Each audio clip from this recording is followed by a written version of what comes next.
think triggered the unrest that we're currently seeing in the country? This is a class showdown. This anti-imperialist showdown. Guillermo Lasso is a representative of a tiny elite minority of Ecuadorians. It's only 1 in 3 Ecuadorians that has gainful full employment. Guillermo Lasso, as the Pandora Papers have revealed, has over 120 properties in Miami. And the everyday Ecuadorian people are tired. They've just fought for 5 years against Lenin Moreno and his neoliberal policies, and they see the change in Colombia.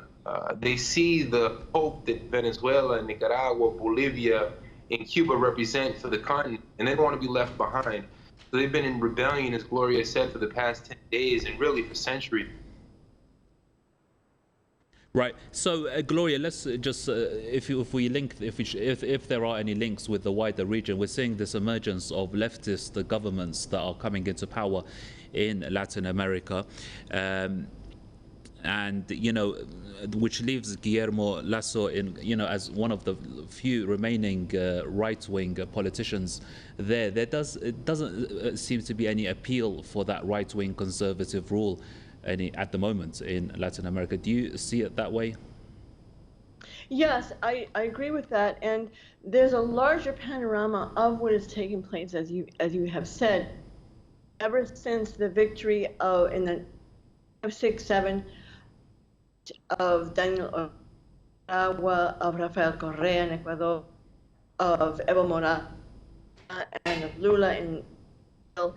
The U.S. has tried very hard to turn back to right-wing governments, but it hasn't succeeded. We saw the return of the progressive government in Bolivia, coup, and that coup plotter, Áñez, is in prison now.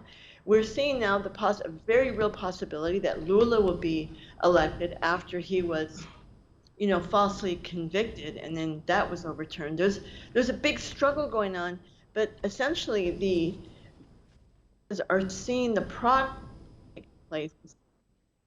Venezuela, Nicaragua, Cuba, and their resistance, and it harkens the time of Korea when there was he was very popular.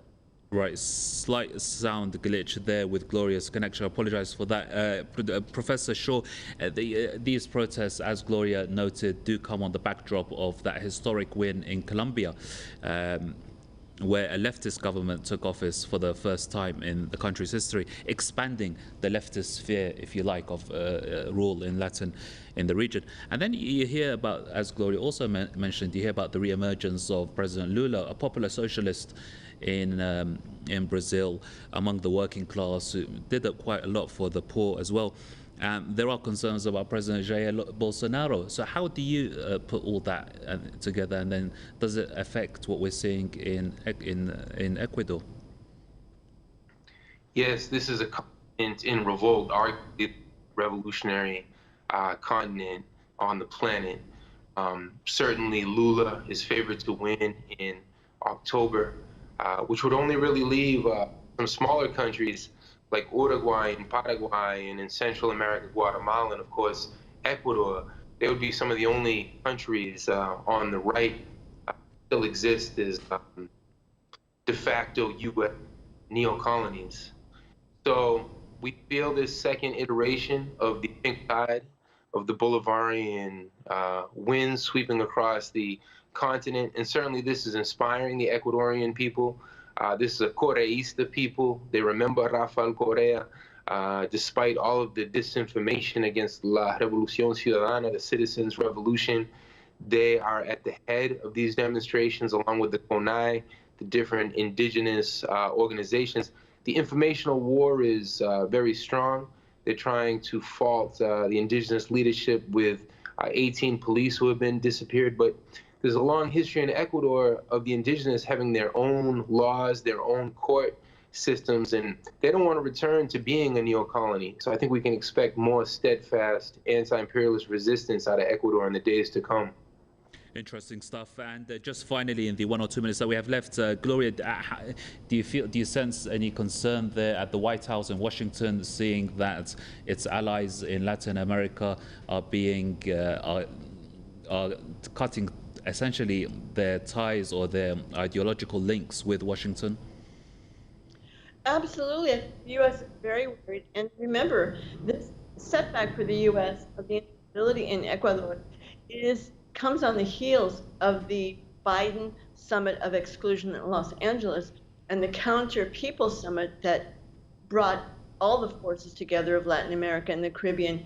And Biden has egg on his face from the failure to unite the Latin American and Caribbean countries under U.S. domination. Remember, John Bolton a few years ago under Trump said the Monroe Doctrine is alive and well. Well, I would say that the Monroe Doctrine is failing greatly, and we're glad about that.